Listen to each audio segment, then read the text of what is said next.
ஜிலேபி எப்படி செய்யலாம்னு பார்க்கலாம். ஒரு பவுலில் ஃபர்ஸ்ட் ஒரு கப் மைதாவை போட்டுக்கலாம்.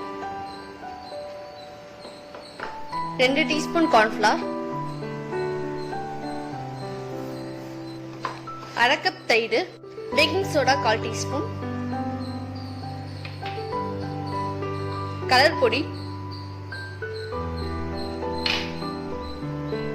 1/2 கப் தண்ணி. இது எல்லாத்தையும் நல்லா மிக்ஸ் பண்ணிக்கலாம்.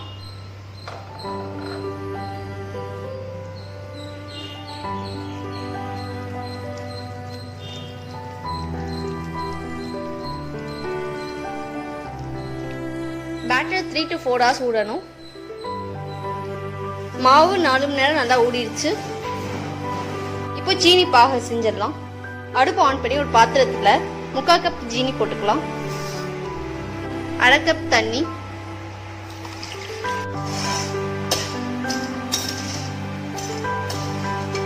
லைட் பதத்துக்கு வந்தோடனே அடுப்பு ஆஃப் பண்ணிடலாம்.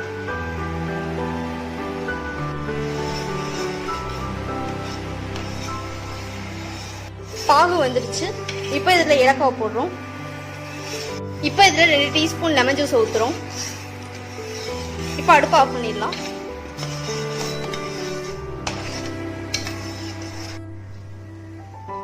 அடுப்பு ஆன் பண்ணி ஒரு பேனில் எண்ணெய் ஊற்றிக்கலாம்.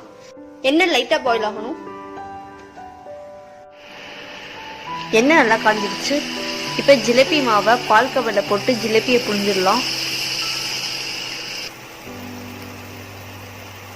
இப்போ ஜிலேபி திருப்பி போட்டுடலாம்.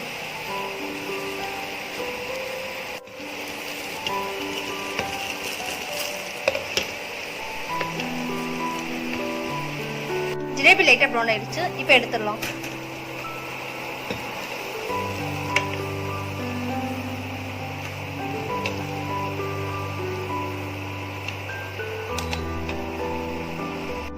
ஜிலேபி எண்ணெய் பாகில் போட்டு எடுத்துடலாம்.